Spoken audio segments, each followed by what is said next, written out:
Welcome to Sports Jazz. Isaac is in the building. I have David with me joining us today. Guitar, as always, and Josh, great to have you. Yes, guys, please do subscribe, Sports Jazz, like and share our videos. And we are here with the transfer news. Starting off real quick, we were, let me check it out. We are starting with Arsenal because everyone is waiting for the announcement of Ricardo Calafiori, who was signed very soon.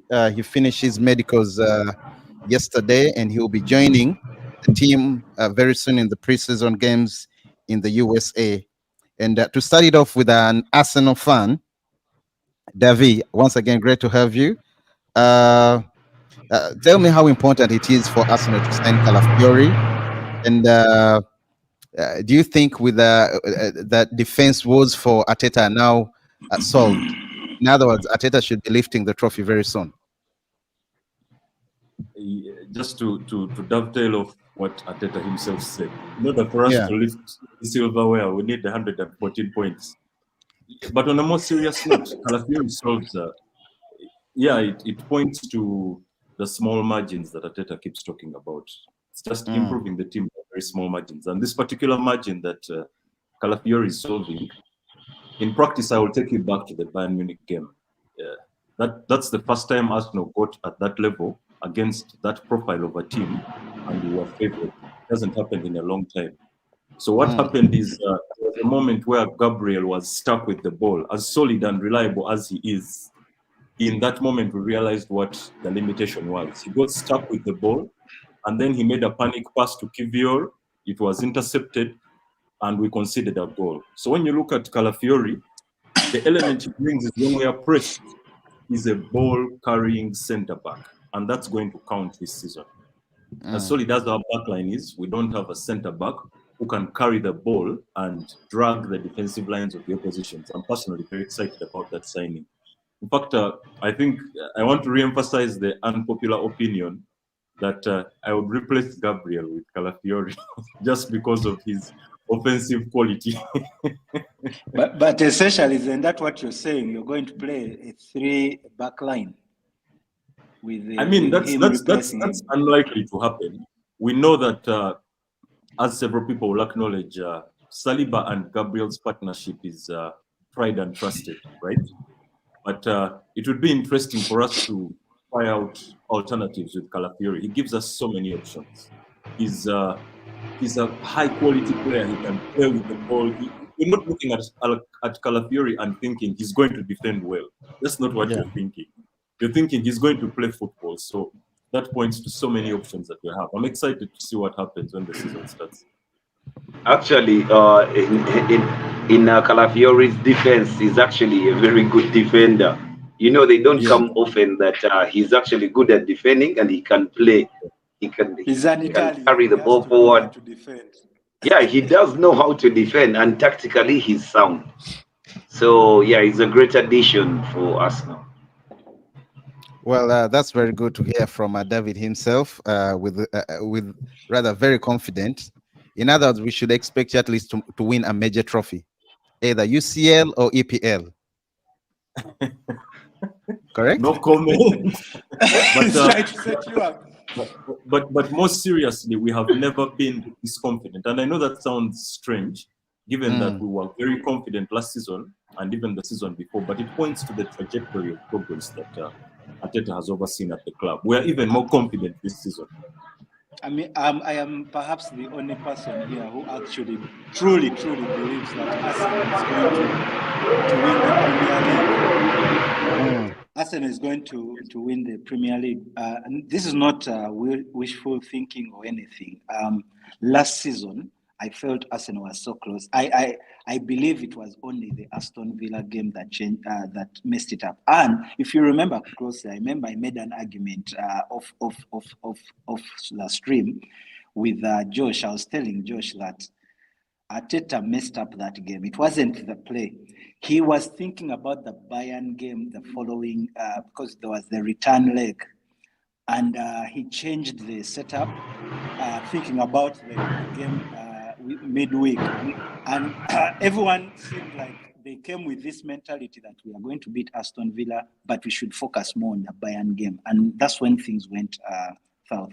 Now, with of course the benefit of hindsight and experience, I honestly believe it will go to the wire, and they could even win the Premier League, not just by goal differences, but perhaps by a point. Gita, I know Josh wants to jump in, but we are going to come back. We are going to come back. We are going to come back and discuss this topic. Gita is just throwing things around. I don't know, man. Stop shaking tables. Okay, still on. I stand by what I say. Gita and Josh, still on Calafiori in a minute for each one of you. Do you think he's going to walk straight into the team? And who is he going to be dropping? Or it's going to take some time for him to adjust? Well, it will be difficult for Arteta to whatever change his backline, because one of the best defenses in the Premier League was Arsenal's defense. They really did well. They have a great partnership between Saliba. The best. Between no, arguably the best, not the best. But the thing is, between Saliba and Gabriel, they really had a formidable partnership. And Ben White is actually a surprise, because I thought Jurrien Timber would walk into that starting 11, but he got injured, and Ben White had a run-in, and he's undroppable right now. Jurrien Timber is fit, but I don't see how Ben White is dropped. But for Calafiori, he's taking that left back position, but I would rather he plays left-sided centre back. Josh, you remember that last season, before Timber got injured, he had actually come into the team. So he had literally walked straight into the team. Arteta, it seems to me, Arteta, I don't know him that well, but he's this kind of coach who scouts a player, he's so involved in the scouting. He doesn't just raise the profile of what kind of player he wants, but sometimes it seems to me like he puts a list that these are the 3 players I might want. Maybe let's assuming Ricardo is number 1, then maybe you get number 2 and number 3. But if you can get me number 1, that's what I want. So I don't think it will be hard for him, given his profile and the level of skill he has, to walk straight into the team. It's a question of what kind of system Arteta might want to play that will determine whether he's going to walk into the team. But I honestly think there's a reason why he has taken him into the preseason, and depending on how the preseason goes, I don't think it will go 2 games without him starting. That's just a hunch that I have. So in other words, he's walking straight into the team. Yeah, more or less. For me, yes. At left back. At left back. Yeah, Davi, you also agree he's walking straight into the team, right? I wouldn't be surprised when you look at the way Arteta behaves. His team selections are competence-based, right? As impressive as Ramsdale was the season prior, when David Raya came, he walked straight into the team because there are things that Arteta could not deny on the training ground, that this guy can actually support us with build-up, and he's actually a good shot stopper. His reflexes are, when you look at the small errors that Ramsdale made, even if the Arsenal fans were in love with this player, he had galvanized the fans behind the team. He was such a character. Arteta was not emotional about it. He dropped him instantly and brought the better player. So for me, if Calafiori comes and walks straight into the team, it would be strictly by the book, according to Arteta. That's how he behaves. So it's up to the players that Calafiori finds at Arsenal. It's up to them to step up. Otherwise, Calafiori has the quality to walk right into the team. At any of those back positions. Although there's the obvious one of the left-sided right. Okay, thank you so much, David. We're moving on to Manchester United. News coming in from the Manchester United side is United is willing and aiming to build. Uh, United is willing and aiming to build a 100,000 stadium seater. So I actually thought it would be better if Old Trafford was just extended, but I guess there is no what. Maybe there is no room. So because before it had been extended to 70 something, right? 70,000. But now with the new with Ineos coming in, they want to have a huge one. They want to build another one. So Itazi, tell me, do you think that would be a great idea for Ineos to construct a different stadium?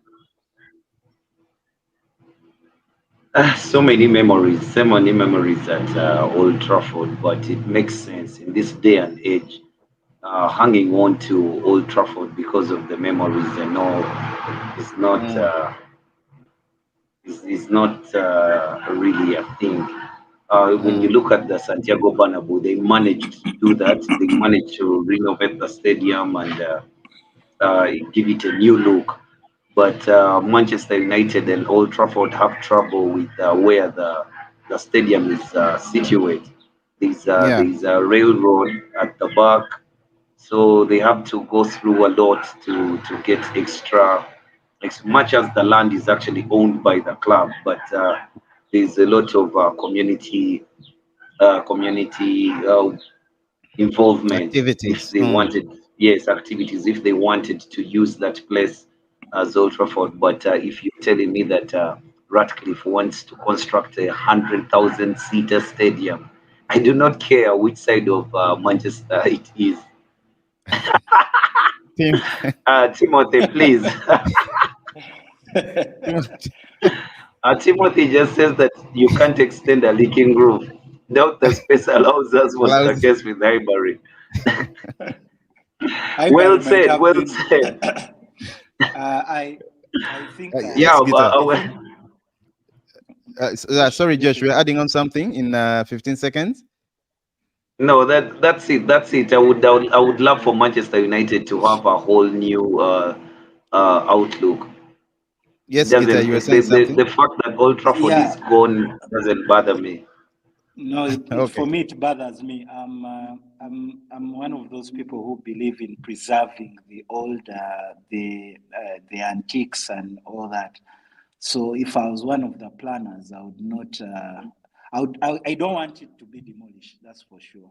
Although I would want to see bigger capacity kind of stadia around the world, but I would want the cherishment of, Stratford Paddock, Sir Alex Ferguson Corner, all those different, stands rather.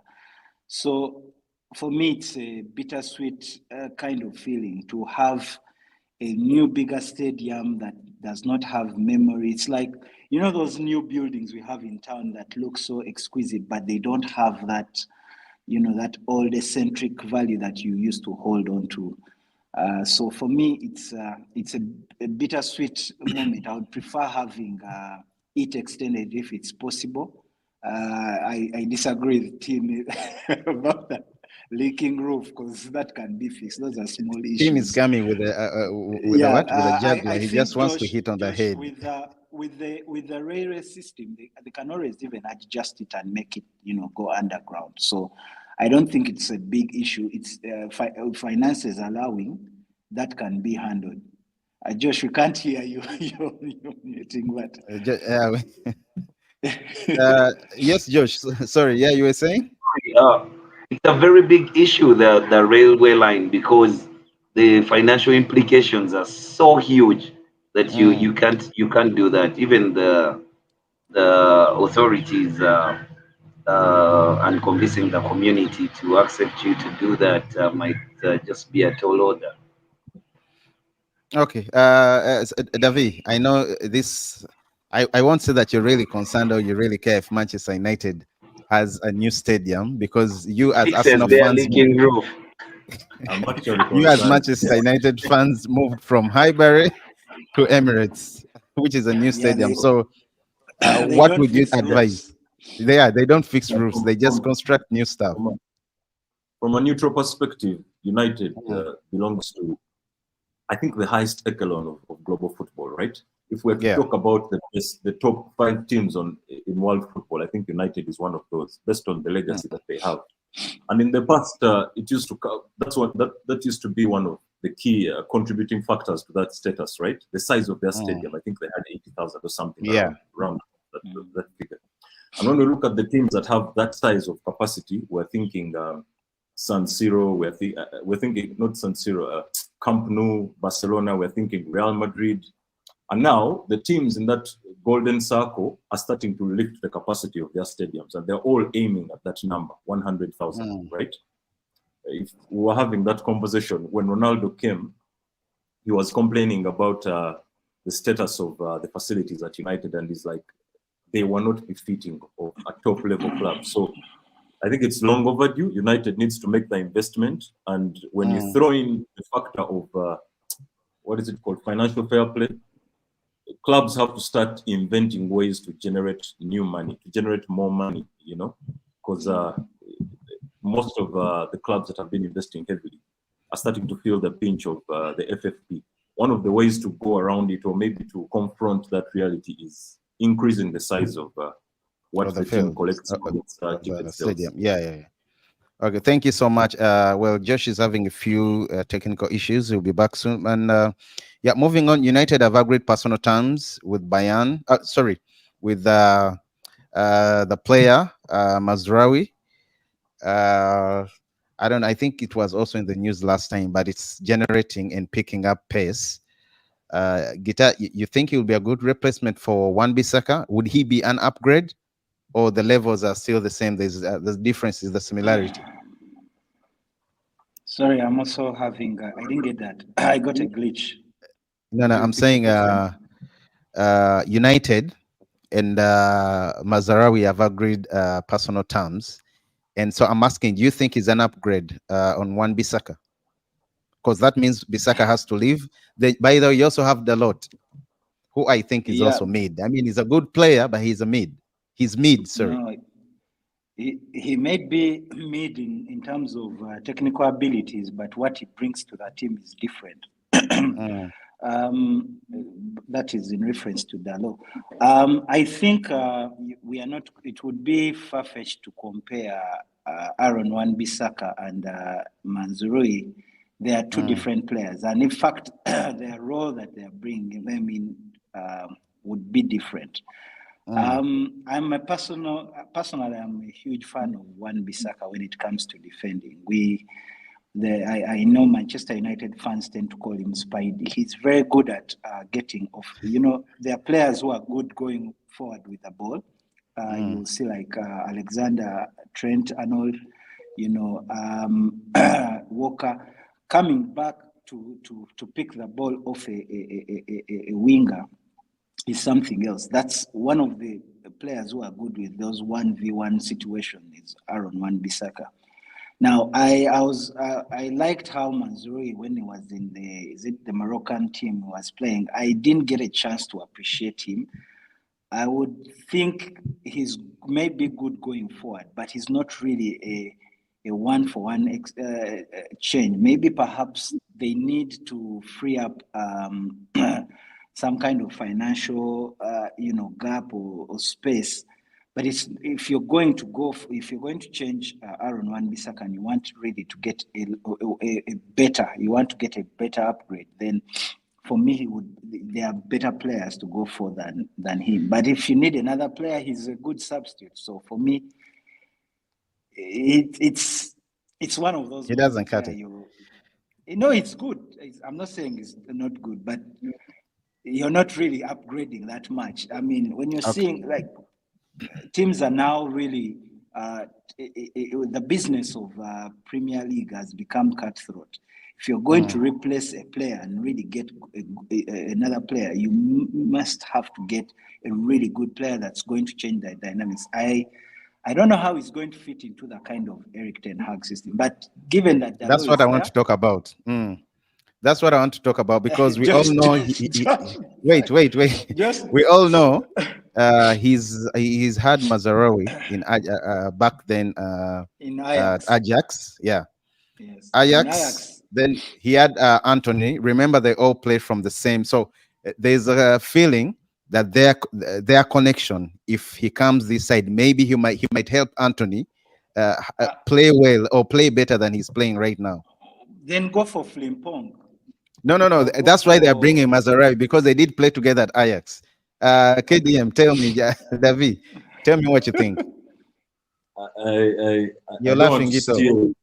I don't want to steal that opportunity from the United fans, but nevertheless, for me, when I watch the signing of Mazraoui, it tells Yeah. me that Ten Hag is going to ensue or embark on a more deliberate strategy, right? He wants to play a certain way. So he's bringing players in that will lift the technical level of the team. Mazraoui, I agree with Zach, Mazraoui and Wan-Bissaka are two different profiles. But more specifically, Mazraoui is comfortable with the ball. And for me, that tells me Ten Hag actually wants to play or to go toe-to-toe with the best teams in the league, whether it means holding the ball and just dominating the game from that perspective. I think Mazraoui will support that strategy better than Wan-Bissaka ever could. I don't think of him as, yes, he's a defender, but when I think of purely defensive roles, I'm thinking Wan-Bissaka. Wan-Bissaka was once the best 1v1 defender in the Premier League, right? Mazraoui is not playing that. Mazraoui is contributing to a broader strategy of holding the ball. And yes, I agree, he's going to salvage that investment in Anthony, possibly. We've seen where it fails, right? We've seen the case of... but David, the thing is, at the moment, Ten Hag really has confidence in Dalot. Perhaps maybe sometimes, you know how sometimes when he's having the injury issues, he will move, maybe moving Dalot down the other side where he's not really effective. So he will move Mazraoui onto the left. But in most cases, I highly doubt, Ten Hag strikes me as those kind of coaches who, they really, really have this thing for, he's emotional in his, not emotional rather, he's loyal in his decisions. He will play Diego Dalot until you feel Diego Dalot has nothing to give. So I will not be surprised if Mazraoui is coming off the bench. Well, I think if he comes and he plays the same way he was playing in Ajax, he might get a nod and steps into the starting 11. Josh, your mic is muted. I can't really hear. I see you want to say something. Please unmute. I do not understand how Zach can even say Wan-Bissaka and Mazraoui are almost the same player. Or just I didn't say they are the same. I said they are two different players. It's really okay. They're two different players, but it's really an upgrade. This one is a footballer and one is a guy who gets the job done. Now, Ten Hag is trying to have footballers at the club because the guys who get the job done fail to get the job done. If as teams like Arsenal signing Ricardo Calafiori, if you have teams like City having Walker, I mean, go for a right back who is really up to the task. Honestly, I'm not saying he is. Josh, if you do understand, yes, is he better than Ben White? He's average. Is he better than Ben White? Yes. No. David. I'm very cautious to use things like better than, because because I've not even told you about the attributes of Mazraoui as a footballer and why Eric Ten Hag would want to have him at the club. You see, sometimes in the window, you set out a plan to have certain players. Then you fail to have those players, but then you have the next best thing. Now, if a player like Mazraoui falls in your lap, you take him. This guy has played at Bayern, he's played at Ajax, he's played in the Champions League, he's played at the highest level. He's a Morocco international, he's played at the World Cup. And now, let me tell you why Mazraoui could actually be a good signing for United. Like Zach said, he can unearth something about Anthony. But for me, that is not why he's there. You see, we've had a problem the whole of last season, all for the time that we've had Wan-Bissaka playing that position. Wan-Bissaka can do what you expect of him, good at 1v1, and but he's not technically good with that ball, or his brain cannot think beyond the obvious of nick it off that guy, and he doesn't know what to do with the ball. He goes in forward positions. Do you know the most funny thing about Aaron Wan-Bissaka? Aaron Wan-Bissaka, every time he crossed the ball at United, he fell down. I don't know. I don't know why. That's true, by most of the time. Yeah, David, 30 seconds. David, He's a poor crosser. David, 30 seconds. Say something. Mazraoui is a technically gifted player. I would have him any day. Yes, David. I think United fans will grow to appreciate Mazraoui. Personally, I think he elevates the technical level, especially on that back line. And we can see that that's the same approach that Ten Hag went for with Leny Yoro. By the way, are you guys aware that Leny Yoro has gotten injured? Well, we are coming to that. I know Josh is not happy. Josh is not so the profile we're seeing Ten Hag is lifting, he's deliberately lifting the technical level of the team. He tells us what he wants to do next season. He really wants to play football. Okay. Yeah, thank you so much. Well, Tim is saying the two are very, very, very different fullbacks. That's what he says. He shares the same. He shares with the same. True. I agree with him 100%. He agrees with. Okay. Okay, guys. What was in dispute? One is a footballer. One is a footballer, and one plays the football. other one gets the job done. He plays football. Okay, guys, let's move on real quick. Jadon Sancho and PSG seem to have reached an agreement in principle and personal terms, although United is demanding 60 million euros for the player, and it looks like PSG is not ready to pay that amount of money. Yes, yeah, Guitar, please. Real quick, because we've talked about this before. Yeah, I've said you know, I've not hidden my views on that's the Jadon Sancho situation. I think the two need to move forward. While on publicly, the Erik ten Hag, the coach of Manchester United, has come out to say that they have buried the hatchet and they are moving forward. I really don't see him coming into the squad. I believe that these issues will still arise, so it's better for him to go. Now, as to the amount of money, I think it's a fair price, considering how much he was obtained at. But I know PSG would not want to spend that kind of amount of money. And actually, it's surprising. This window, we have observed that teams are no longer buying players at beyond 50 million euros. Yeah, they are very careful. Yeah, many are oscillating between 40 and 50 million euros. The market, like I said sometime, that it seems like the market forces are realigning the time of the transfer fees. But if that is the case, then if United are serious about Ugarte, or as you call him, Ugarte, then perhaps they could do an exchange, and maybe PSG, I agree on some kind of add-ons. Because I honestly don't believe that Erik ten Hag has Jadon Sancho in his plans. Okay, so yeah, let me bring in Manchester United. You see, Josh is shaking his head. Yeah, Josh, that means again it's just Josh in 60 seconds. No, yeah, honestly, it is a rip-off. It is a rip-off. I mean, you cannot pay 50 million pounds for Jadon Sancho in the current step that he's in. Yes, United was ripped off and paid 72, but I They don't need to think move on. PSG is never going to pay that kind of money. 25 million pounds for Jadon Sancho is a lot of money in What? the state that he's in.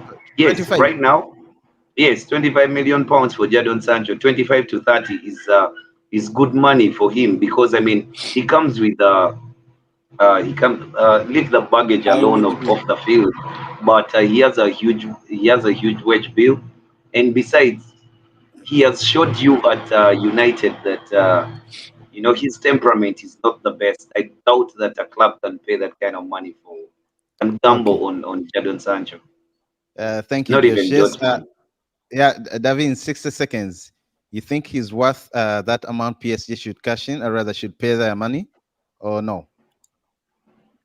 They I'm should thinking move more on. broadly about what's happening with the figures, right? And maybe further down the line, we shall start to appreciate what FFP has done. So there's so many angles you could approach that fee. Although for Manchester's case, I feel like it's hard to salvage it.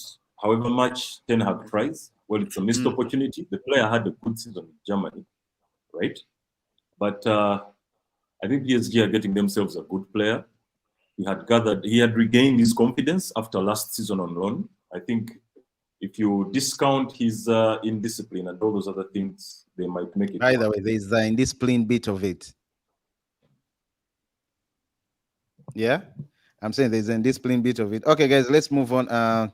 Still on Manchester United, we have Victor Lindelof. Lindelof, who's close to leaving Manchester United, with Fenerbahce showing huge interest in the player, and it looks like I would say the manager also wants to offload him, but it seems Ineos is also very, very much likely to give a green light, because they also want to offload the player, because he stayed for how many seasons now? 4 seasons? No, since Mourinho, since the Mourinho era.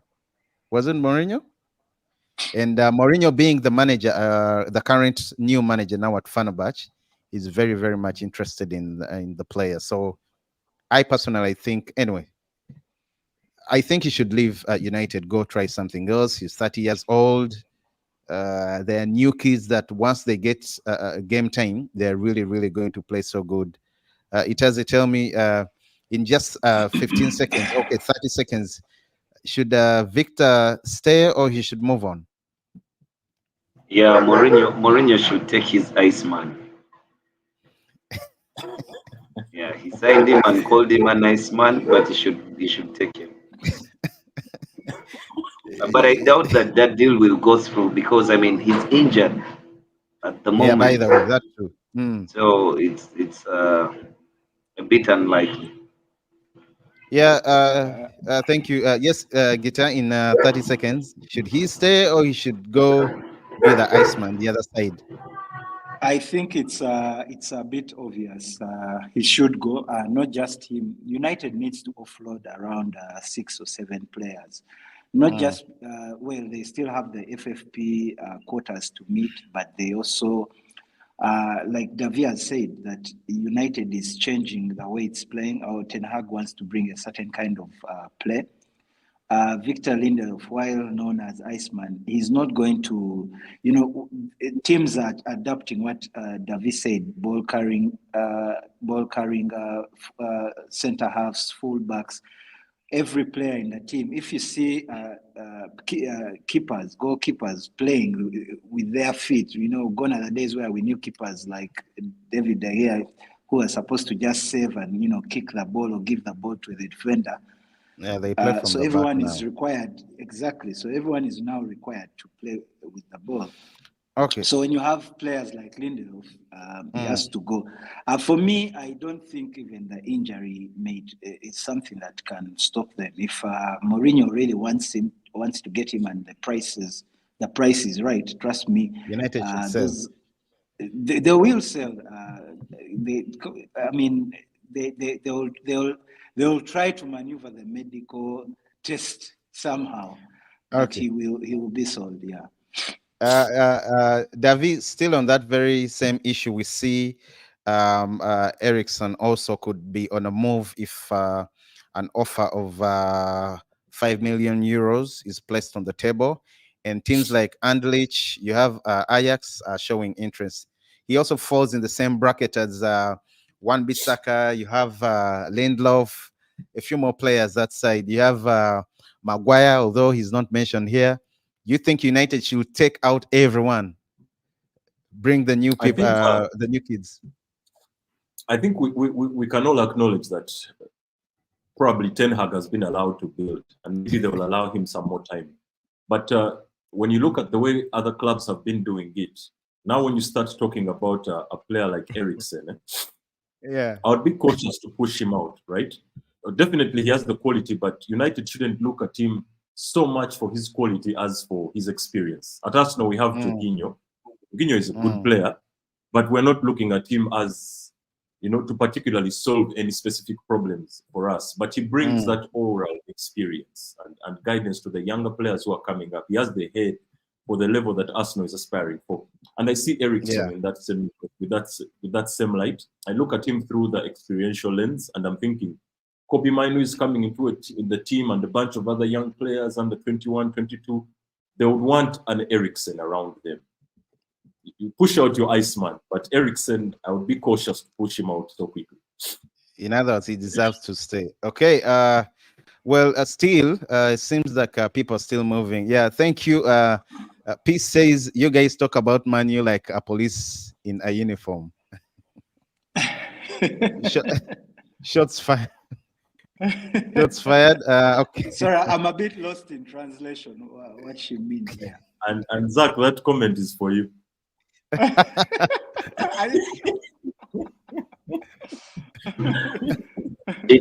to you. Thank you. I'll take it in stride. Thank you, please. Guys, okay. Besiktas has made a formal offer for Dos Santos Anthony. United want to sell, but the player wants to stay. At least he wants to prove himself. And I think I'm with Anthony on this. He's just joined the season. I think he could be. I would suggest let him be given a guitar. Let him be given just one more season to prove himself. You paid Josh. You paid a lot of money to get Anthony.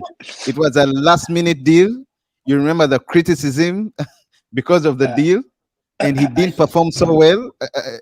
Guitar, your band. Yeah, say something before Josh comes in. Great. Josh, wait. Let me tell you something. Isaac. Yeah. We have all been to that situation where we go in the market, or a supermarket or a market, you buy something, reach home, and you surely did not get value for money. What you do in such a situation is you accept, you count your loss, and you move on. You cry about it, and someday you laugh about it. Anthony Dos Santos is one of those players. Manchester United should just cut its losses. I'm not saying he's not. He cannot be a good player. He cannot improve. He's still young. He can always improve. But I highly doubt this player is going to improve. Is going to improve United. You have players like Amad Diallo. You have players like Garnacho who can play in that position. You have just brought in Joshua Zirkzee. I know most of you think he will play as a forward. But you'll be surprised at some time when he's playing on the left wing. So I really, really struggle to see how Anthony fits into this. Timothy tends to call him a one-trick pony. I do not see him improve. He's not going to improve. By the way, that's the word. His pathetic. His decision making is very awful. Those are things that are hard to teach, especially decision making, especially when you compare to likes of Kobe Mainu. These are kids who have the confidence. Their decision making is almost near perfect. So if you're really improving a team and you're starting a new chapter, then for me, honestly, I just get rid of him. Count your losses. If Besiktas is giving you a good price, by good price it's subjective, sell the player and move on.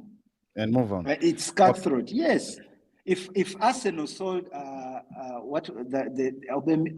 Aubameyang, who was a good striker season preceding his selling. I mean, this is what it takes to be a cutthroat team to compete at high levels. You must take drastic decisions. You must take, unemotional, logical decisions and get rid of players that are really not adding much to your play. Okay, thank you so much, guys. And well, okay, real quick, let's try to You engage Tim cannot before we do move on. that. No, I'm coming, Josh. I'm coming to you. Listen, okay, Josh. You guys just want to throw Anthony out like what? Okay, it does. It does. You just want It to does. throw him You have out 2 just like minutes. that. It does. You have 2 minutes. Harsh. No. The podium is yours in 2 minutes. No. It's pretty harsh that things turned out the way they did for Anthony Dos Santos. I mean, if you looked at the problems United had, and you looked at the profile of player that they needed to maybe add in their final card before Dos Santos came, he was that player.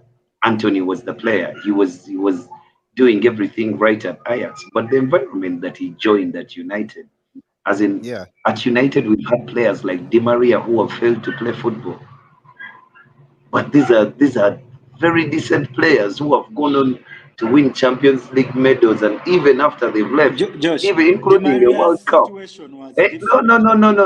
Wait, hold up. Sorry, let me just give you Hold up. I'm talking about the environment. Information. Yes. Josh, information. Just information. Di Maria, when he came in, if you notice, when Sir Alex Ferguson would bring in players, he used to get other players to be like mentors or to help them where to go shopping, where to buy. For example, when Di Maria came in, Manchester United was having its managerial issues. Di Maria didn't know where to go. He got a house at a very bad place where anyone would tell you that this is not where you're supposed to be buying a house. He wasn't given that welcome that you need as a player to settle in. They broke into his house, and things that concern your personal life and your family, he didn't feel like he's welcome. So those are the differences. But for Anthony in this situation, much as they may not have given him a mentor to help him and all that, he was really settled into the team. He's just not up to the task. Guys, where I agree with Guitar is, Josh, if you've not had me out yet. Josh, wait. If a player is bought that amount of money, 80 million euros, we expect you to hit the ground running as soon as you join the club. No excuses whatsoever. That's why you see people complaining about Jadon Sancho. Not for me. I'm a realist, and these things happen. We also bought Di Maria for what, 59 million pounds at the time. It was a lot of money. Yeah, but things turned out the way they turned out. But for Anthony, you can see that as soon as he tries to settle in his first season, the media starts to talk about the price tag.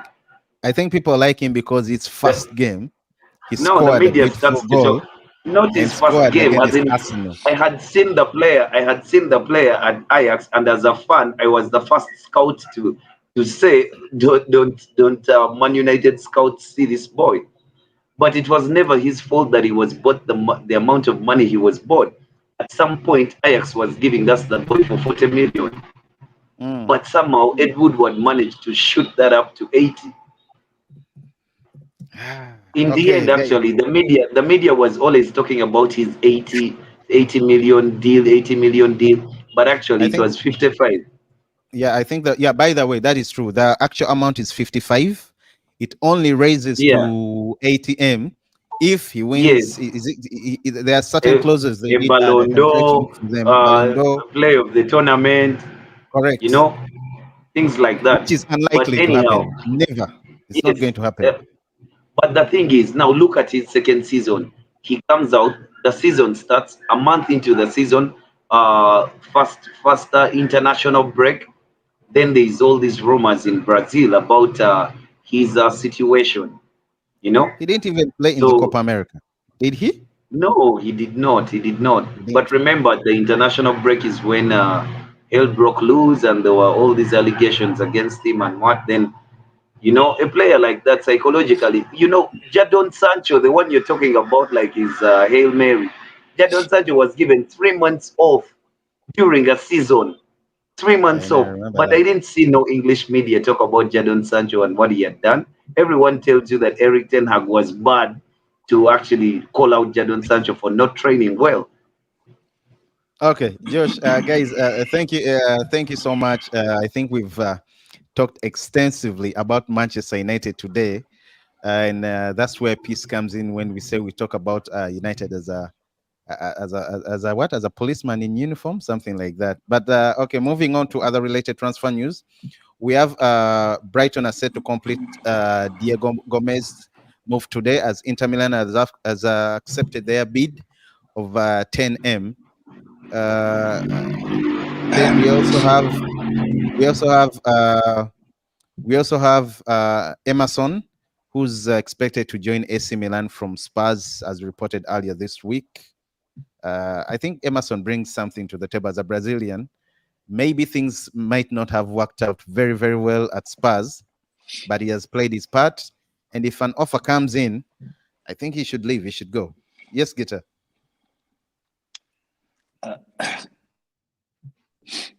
I didn't get your question. No, I was saying Emerson is set to leave Spurs and join AC Milan. You think it's good for him? Because I don't think he has a starting seat. No. Yeah, it would be a good environment for him. I thought his loan move to West Ham or rather Aston Villa. West Ham was better than even his play in Chelsea. I think rather in Spurs. Tottenham Spurs. Sorry, I was confusing him with Emerson of Chelsea.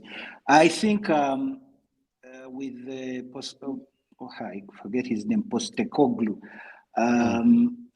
I think that would be a better move for him. You know, if the players these days have little room for development, it's quite sad. You have 1 or 2 seasons to prove yourself, and if you can't make it, it's a cutthroat business. He will be a very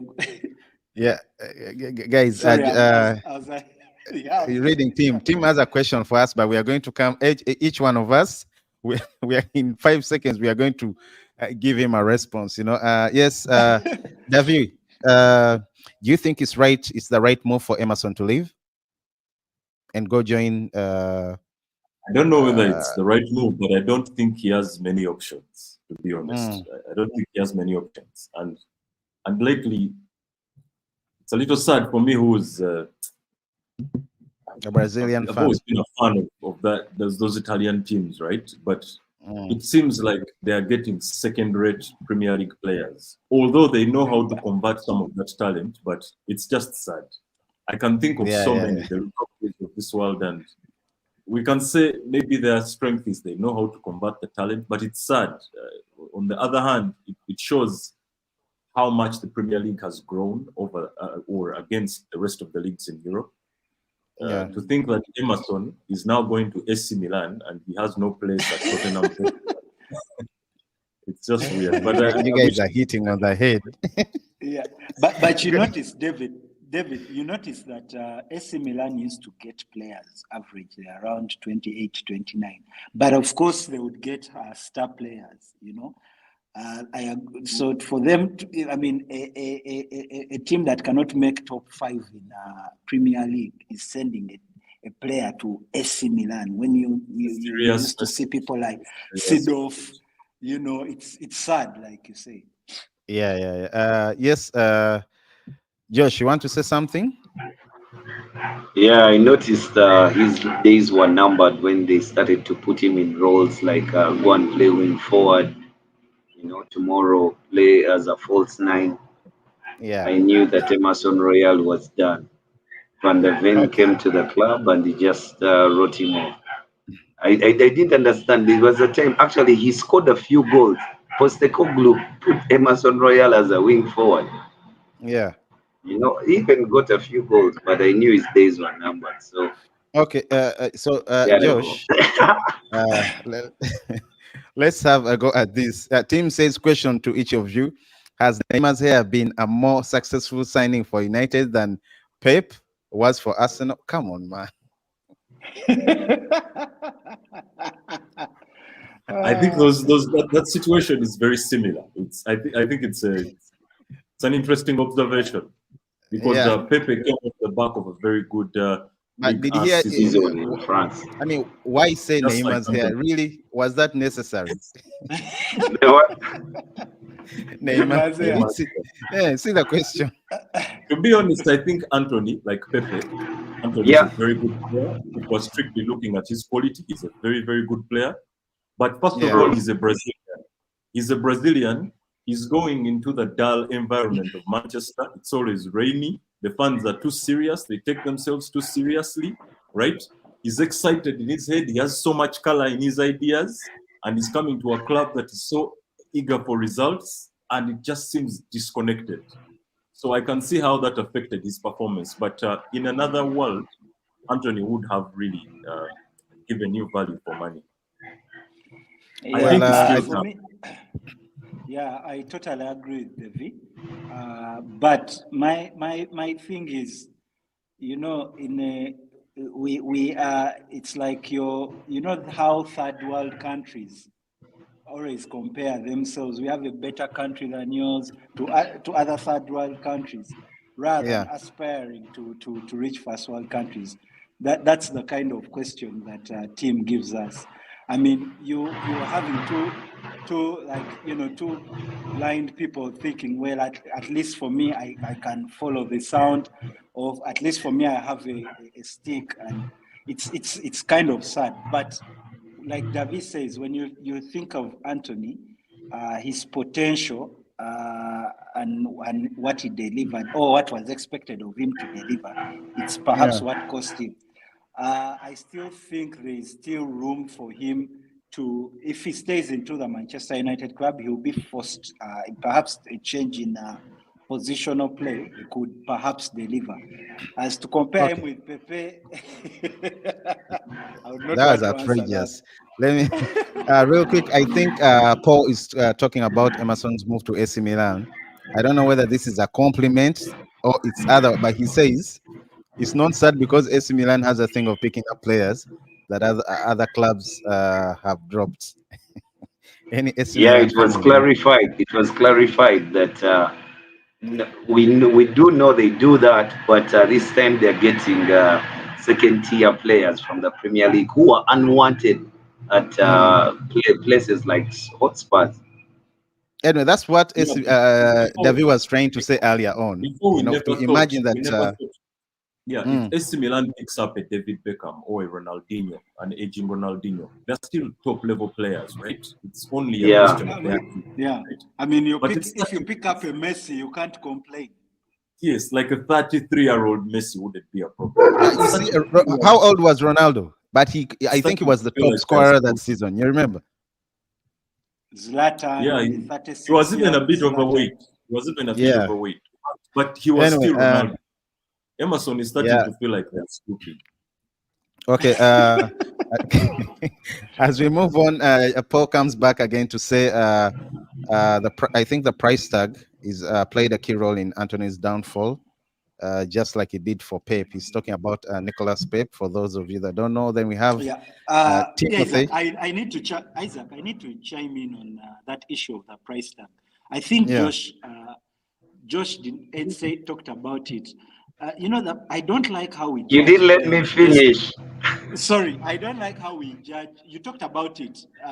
I don't like how we judge players based on the price tag, and like Josh rightly said, it's not them that determines.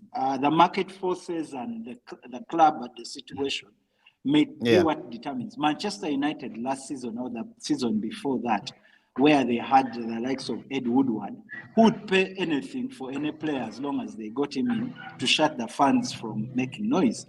I mean, so many clubs have paid a high price for a player merely to have the fans settle or to fill a gap. And at the time, clubs were making a lot of money, the TV rights had come in. So it's very sad that we judge players based on a price tag, because it's not the players that force it, it's clubs that are deciding it. It's for me where I begin judging you on a price.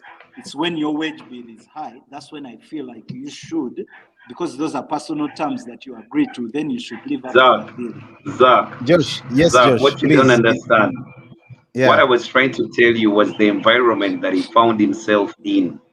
The environment he found himself in one way or another, started to affect his settlement at the club, his adaptation to the Premier League, to English football, to Manchester, and all these things.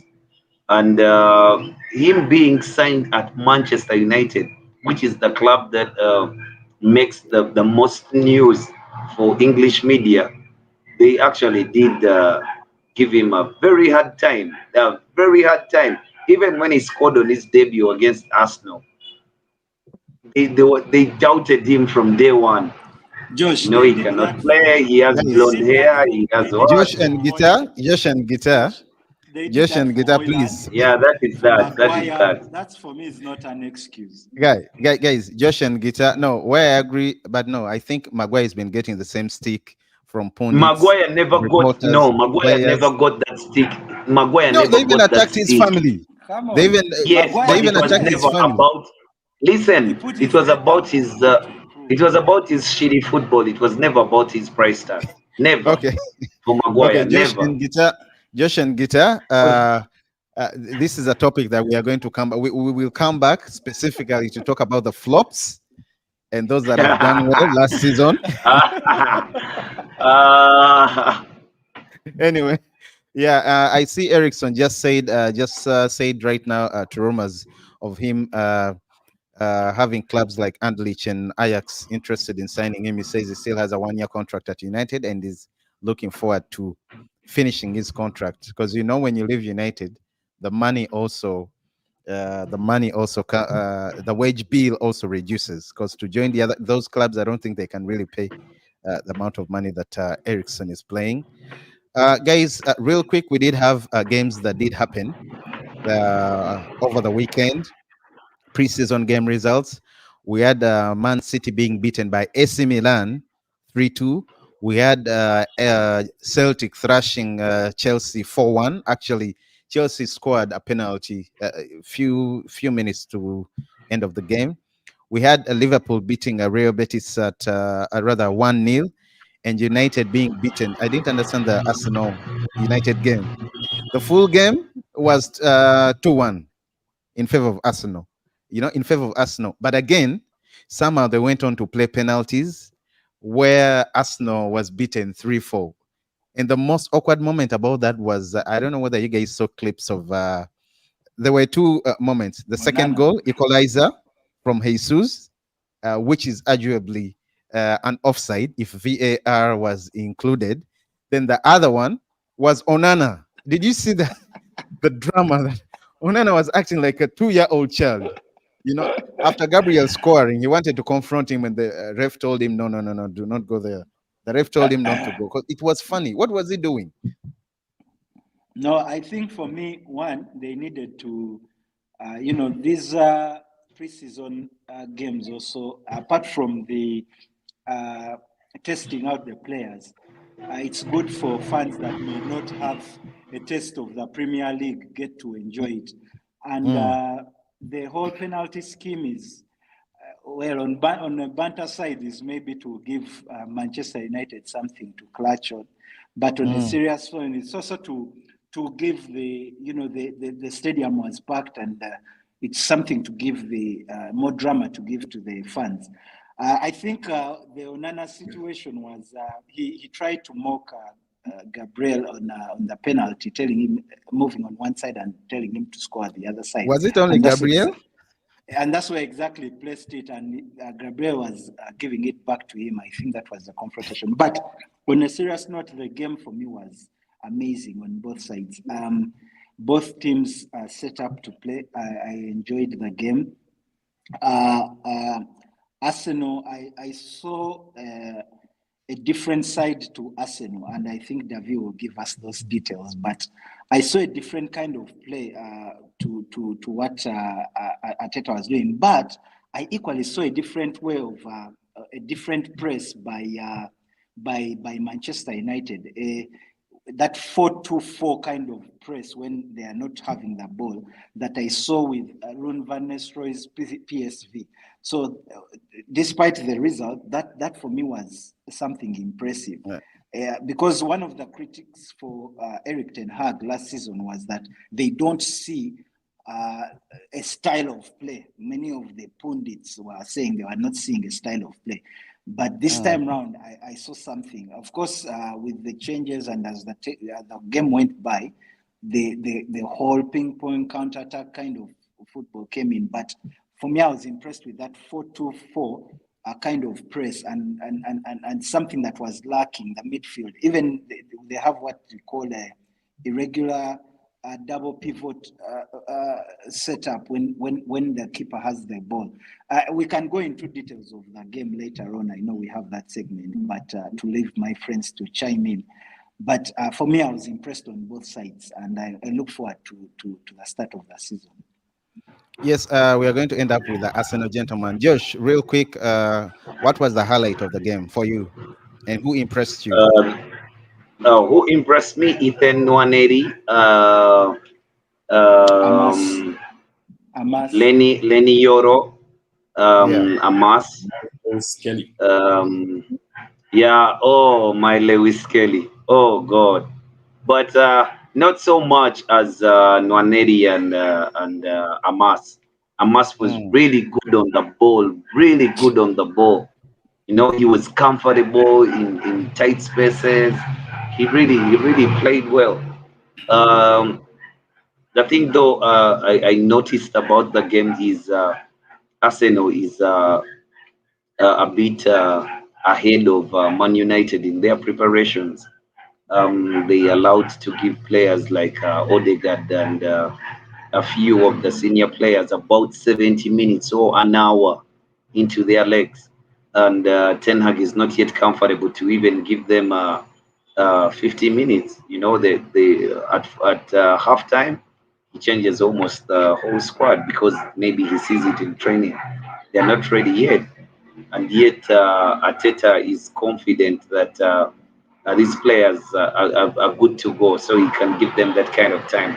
The other thing I liked about Arteta was the solidity that Thomas Partey gives the team, the shape, the solidity he gave. And he I gave remember, Arsenal on the night. I remember when we were And doing Keep or Sell, Guitar was saying Partey should be sold. I don't know, was it Guitar or you, Josh? No.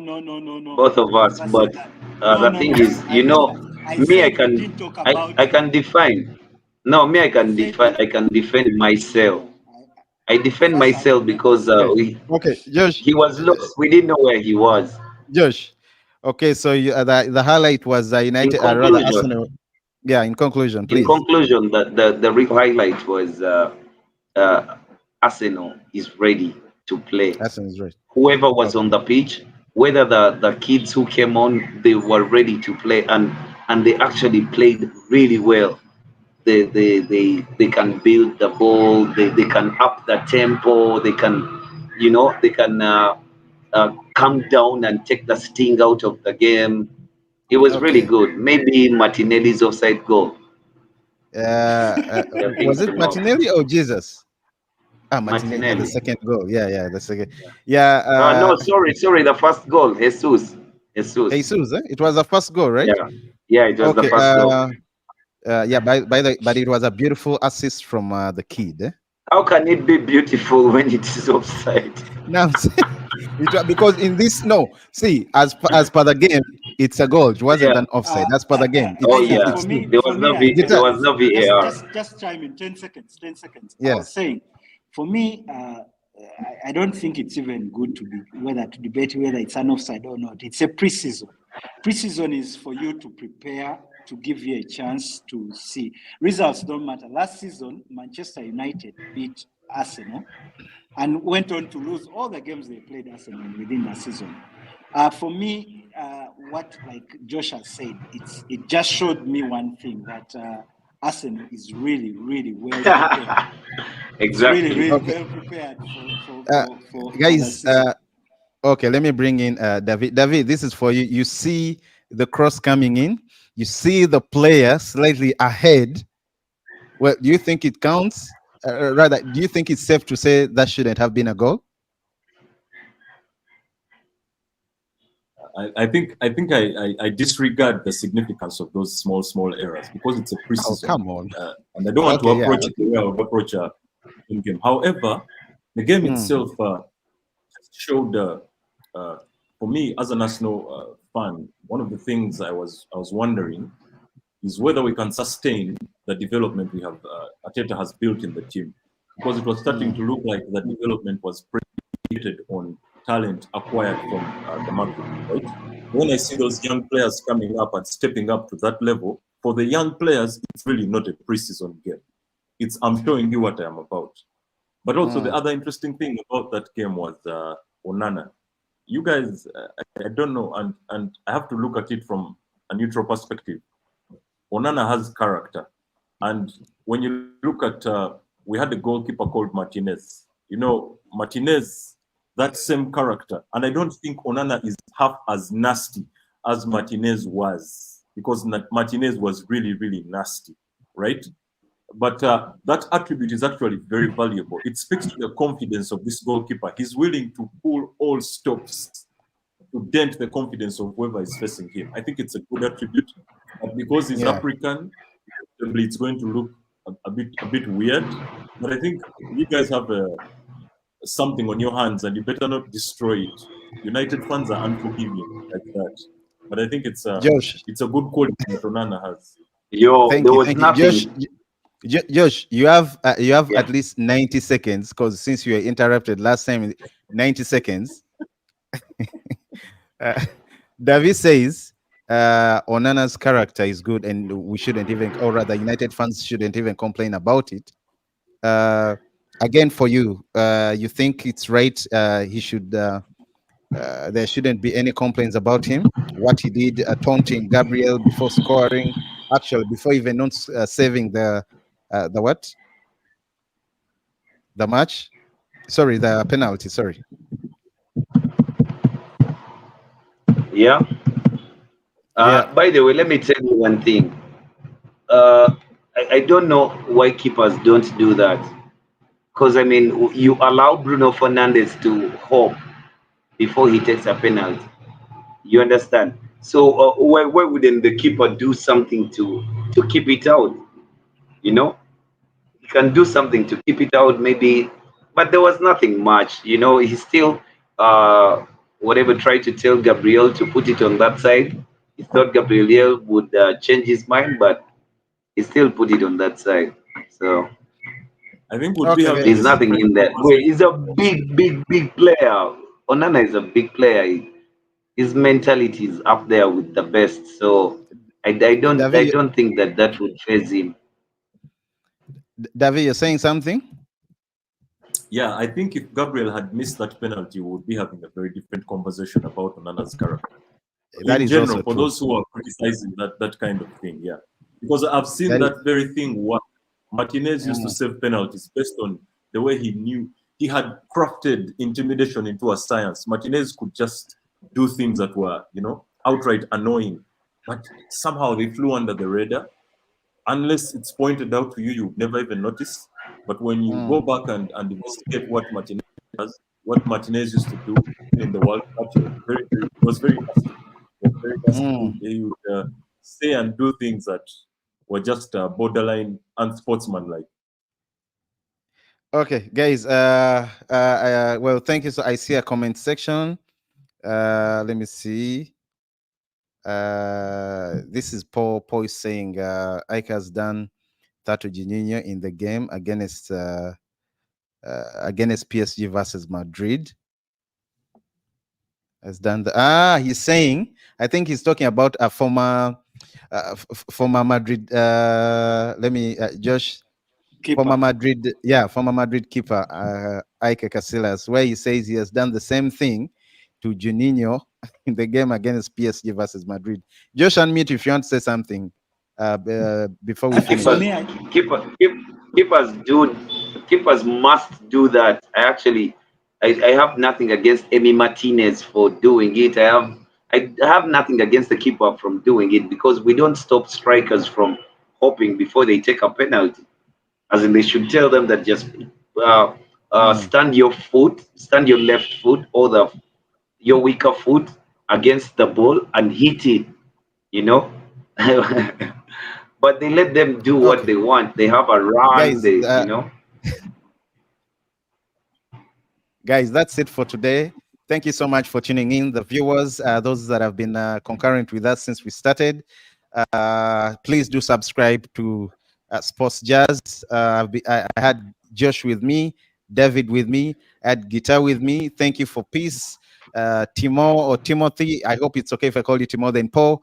Then I see another Bartram, whoever is in the comment section, trying to put out or write something or even suggest. Yeah, Guitar, you're saying something before we sign out? No, I'm actually grateful. I think I'll have a one-on-one with Timo. The comment he made, the third world country sorted out its right-wing issues seasons ago. The other third world country, not yet. It was in reference to what I had talked about. Okay, this, yeah. Yes. But we shall have that discussion on another day when we are talking about flops in the Premier League. We have to do that before the season starts. Yes, David. No, nothing much. Cheers, guys. Thank you. And Josh, don't complain that you didn't have enough time today, because I know that's no. Cheers. No, cheers. Thank you so much, everyone. Please keep subscribing to Sports Jazz. My name is Isaac, Guitar, David, Josh. See you soon.